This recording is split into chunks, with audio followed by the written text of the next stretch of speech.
The world is buzzing with the story that Israel is starving the Gaza Strip. So let's break down a little bit of the statistics to understand that argument and why it is patently false. Since October 7, 2023, the massacre that Hamas carried out, Israel has facilitated the entry of over 1.8 million tons of aid into the Gaza Strip. Of that, over 1.4 million tons was foodstuffs. That is an unequivocal statistic. You can see a breakdown on the website of COGAT, the coordinator for Israel's government activities in the Gaza Strip. That is something which is undeniable. You have a complete breakdown of what aid came in, who provided the aid, and then where it went to.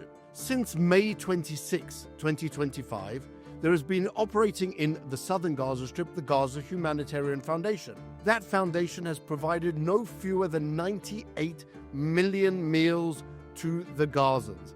That is also a statistic which cannot be argued with. You've seen the pictures of the aid delivery sites spread out in the southern area of the Gaza Strip, with the Gazans coming and taking the food. So where then is the problem with starvation?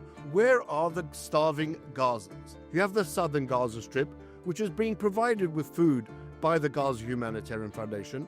The central area of the Gaza Strip, where predominantly Israel hasn't even operated that much. That's where you see the pictures going around of marketplaces filled with food, restaurants filled with the best of the meats, the chickens, the chocolates that you can find. And then you have the northern Gaza Strip. That appears to be where the problematic situation is. And so ask yourself, why is that? And the answer is provided by the UN itself. The UN is meant to be the organization that's responsible for providing the aid and distributing the aid in the Gaza Strip after Israel has already approved the entry of the aid into the Gaza Strip. There, the UN statistics speak and tell a very, very troubling story. Of the massive amounts of aid that have gone into the Gaza Strip, the UN report for June 2025 says that 95.7% of the aid brought in by the UN has been intercepted by the Gazans, either those that genuinely want food and are receiving it by intercepting the aid trucks, or by Hamas, stolen by the terrorists who carried out the October 7 massacre. That's really the truth of what's going on here.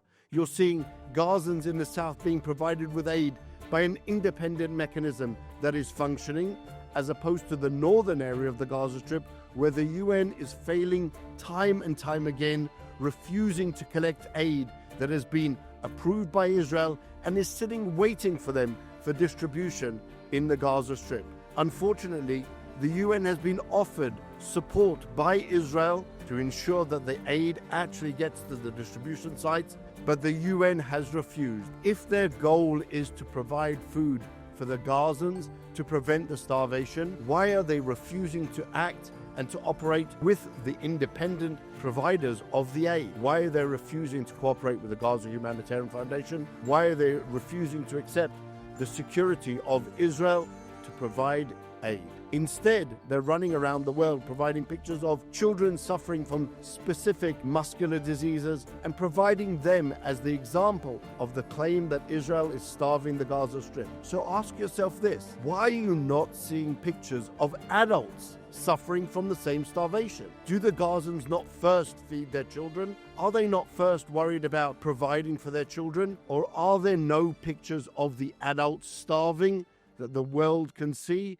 Because it's just a lie.